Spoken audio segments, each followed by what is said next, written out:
everyone, my name's Sian, welcome back to the Waterstones vlog.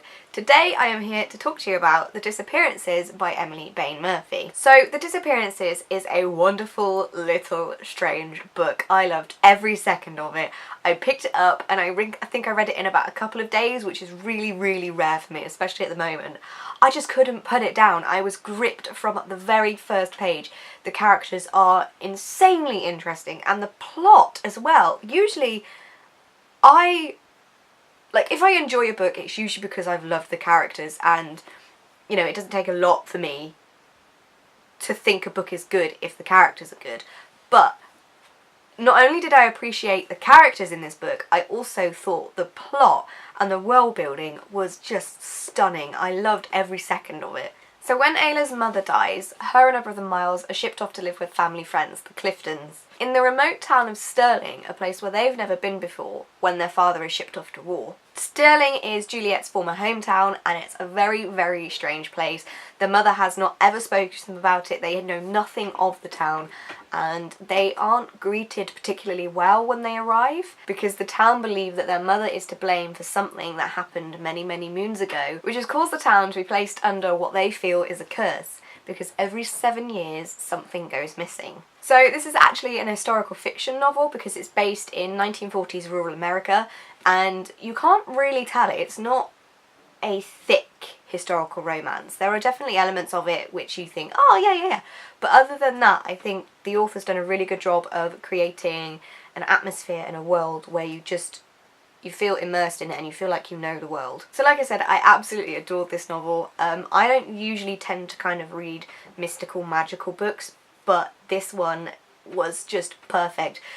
I constantly found myself thinking, what is happening? Why is this happening? Why are the characters doing it? Like, why? Why is this happening? How can they fix it? And I didn't guess any of it. I didn't guess the twist and I loved it. It was so well done, well put together. The storyline and the plot were intricately weaved and I loved the little elements that she used of like literary fiction and I just loved it. It feels very magical when you read it. The language is very magical and you just get sucked in, let me tell you. Like I said, when Ayla and her brother Miles first arrive, they are not given the most warm welcome and this causes Ayla to sort of wonder what's going on, why are people so against her and her brother, and that leads her to start investigating the disappearances and trying to figure out why Reflection and the stars and dreams are missing from this strange little town that's kept in this like bubble almost. Ayla as a character was wonderful to read from. She is the exact kind of plucky, headstrong heroine that you need for a novel like this, and it was really great because obviously it's set in the 1940s. It doesn't feel like that. Ayla's not shut down for having her opinions and she's just such a wonderful character.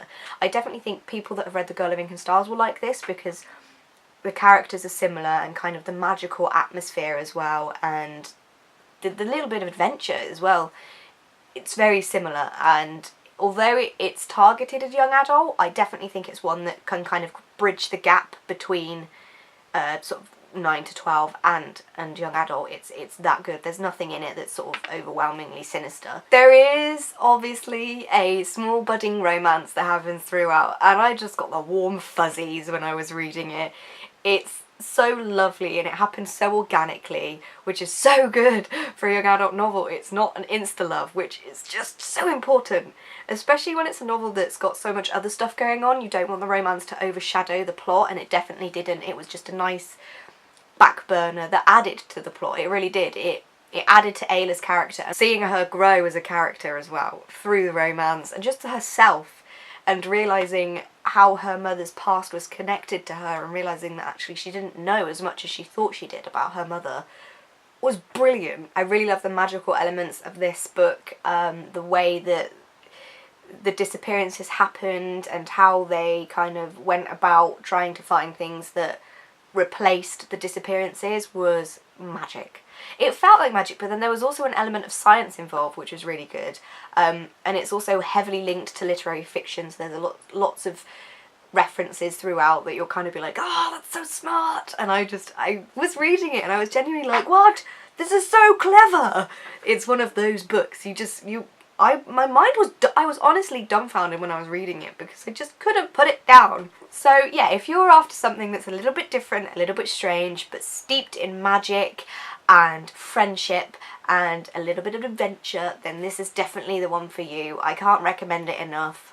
I just, it every now and then a book comes along and it feels like I'm being hugged whilst I'm reading it. And this was one of those books. I just felt like I was in my own protective bubble whilst I felt like I was in Stirling, and that's what you want, is it not? You want to be transported into the world and you want to feel like you're a part of it, and I did with this. It was just wonderful. So I hope you've enjoyed this video and I'll see you soon.